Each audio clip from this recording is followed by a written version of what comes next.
Длительности нот. Это очень интересная тема и очень важная, потому что это основа ритма.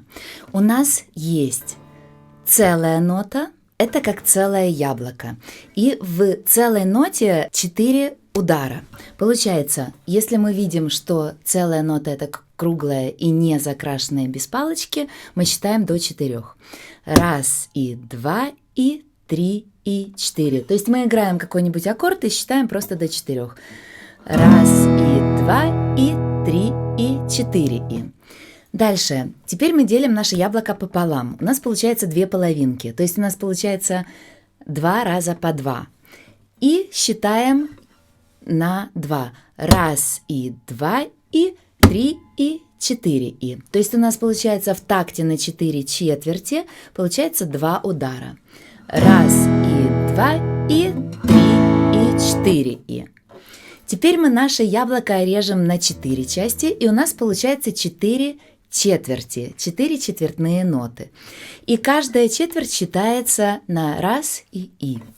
Получается 1, и 2, и 3, и 4, и. Если мы будем это отсчитывать ладошками, это будет 1, и 2, и 3, и 4, и.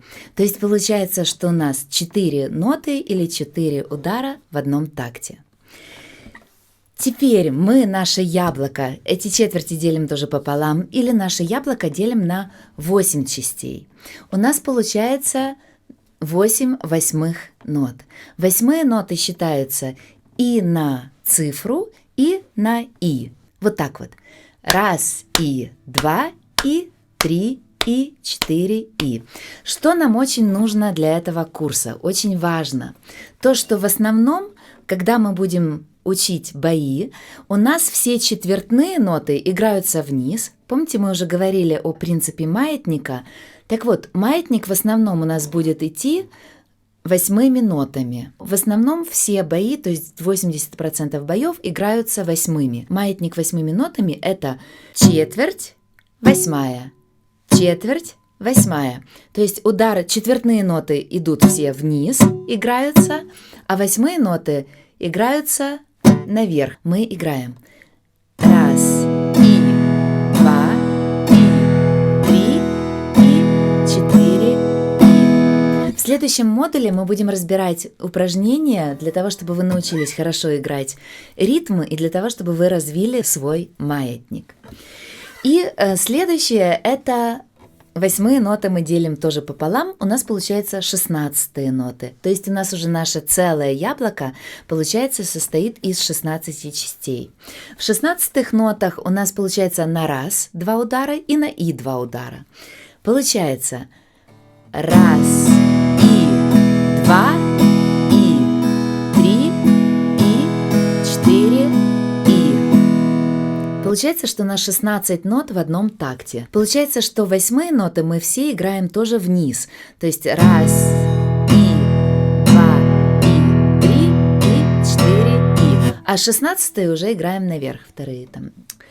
И получается, что это часто в роке используется. То есть роковые музыканты, они чаще играют вот такие восьмые, чем попсовые музыканты, которые играют то же самое, но только вниз-вверх. Вот в этом отличие. То есть для тех, кто играет рок и хард-рок, это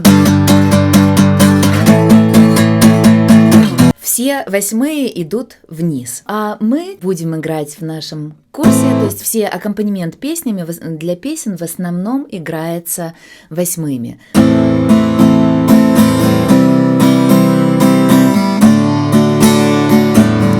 Ну и так далее. За исключением таких боев, как галоп и еще несколько. Вот это вот основная информация о том, какие длительности бывают, чем они отличаются и как их считать. Итак, повторим все сначала.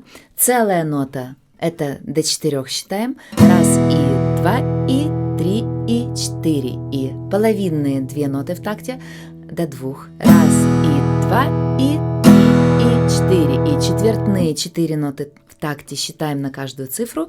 1, и 2, и 3, и 4, и. Восьмые 8 нот в такте играем на каждый счет. Раз, и, два, и, четыре, и 16-е играем 2 удара на каждый счет. Раз,